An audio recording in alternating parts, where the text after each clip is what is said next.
The next speaker on my list is Susan Chatwood. Susan Chatwood is the Executive and Scientific Director of the Institute for Circumpolar Health Research in Yellowknife, Northwest Territories in Canada.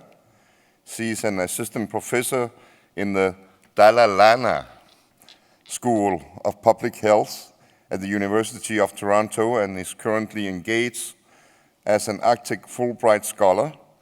She has a Bachelor of Science in Nursing from the University of British Columbia, holds a master's degree in epidemiology from McGill University, and is a PhD candidate in medical science at the University of Toronto.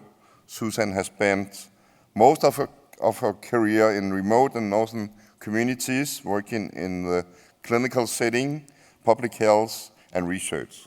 Please welcome Susan.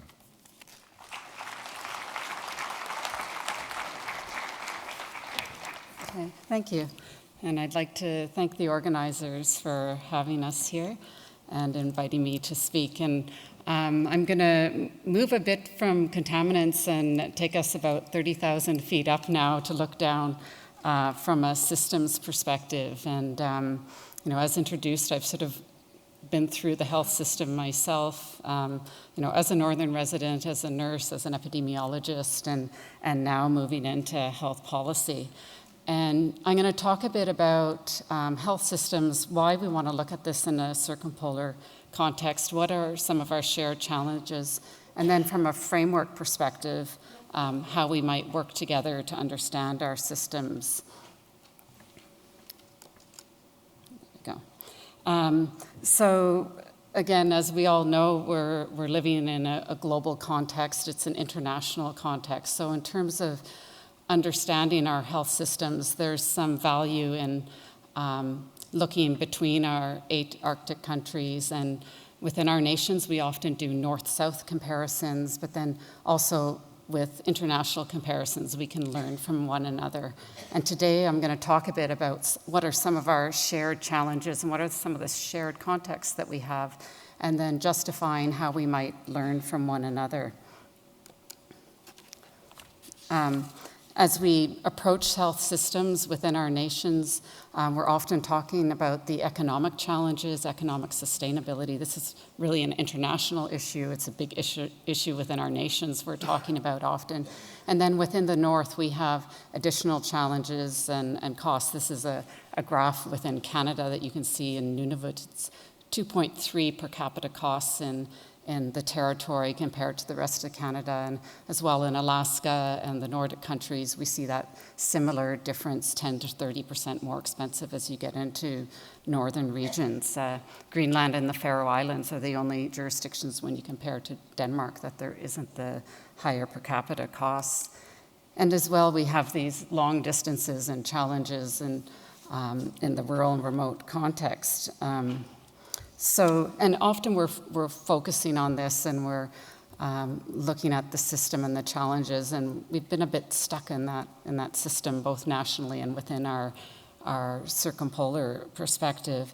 And I wanted to take a moment and stop and look a bit more at what this context is in circumpolar and what does it mean being in the north. And I'm going to talk a bit about some of the aspects that we see repeatedly through our nations is the aspects related to rural and remote, climate change, indigenous populations, and some of the health inequities. And each of our nations experience these in different ways, and I'm going to focus a bit about on some of these features. When we talk about circumpolar peoples, there's a number of different distributions of people within countries, Inuit, First Nations, Sami, and some within national boundaries, crossing national boundaries. We tend to migrate between our countries, both indigenous and non-indigenous populations, and you have a very dynamic cultural context. But within the indigenous context, when we look at this in an international framework, You can turn to declarations such as the UN Declaration on the Rights of Indigenous Peoples. And I want to read a little statement from that and then build a bit on what that means from a system perspective. And it states, Indigenous peoples have the right to traditional medicines and to maintain health practices, including conservation of vital medicinal plants, animals, and minerals. Indigenous individuals also have the right to access without discrimination all social and health services. So if we think about these declarations and how we might implement them, say from a government or a policy perspective, you can see quickly it's not just about the health system in terms of the clinic you go to. We're talking about minerals, plants, the environment, so we need to begin thinking about that. And before we went too much further in thinking about the Indigenous or international context, we wanted to be sure that we weren't making assumptions about what is some of the value base, because if we're going to be comparing between our countries, we want to ensure that there's some shared value base that's then going to drive the policy, because if in nations we are thinking about things differently, we're going to have a really different approach to policy. And we brought together a number of scholars and knowledge holders, Sami perspective, Inuit, First Nations, and circumpolar countries, and did a bit of a consensus exercise about what are some of the common underlying values. And I won't read everything that's there, but the basic element that comes out of it, it is very holistic, it's very interconnected, it's from the individual to the family to the community, and then reaching out to the environment and back in again. So when we begin to think about health systems in this context, you can quickly see the walls of what we talk about in a clinic coming down. And health equity, we talk about inequities a lot in our countries. It can be inequities, Indigenous, non-Indigenous, it can be inequities, north to south, urban, rural. There's a number of different lenses that inequities play out in. And one nice dive or exercise when you talk about inequities is you quickly begin to talk about determinants and what impacts these inequities. And although access to the health system is one part of that, there are a number of other elements related to education. And this model up here is health determinants from Inuit Tapiriit Kanatami, which is the national Inuit organization in Canada. And it's, again, a nice example, and you can begin to see how holistic this is.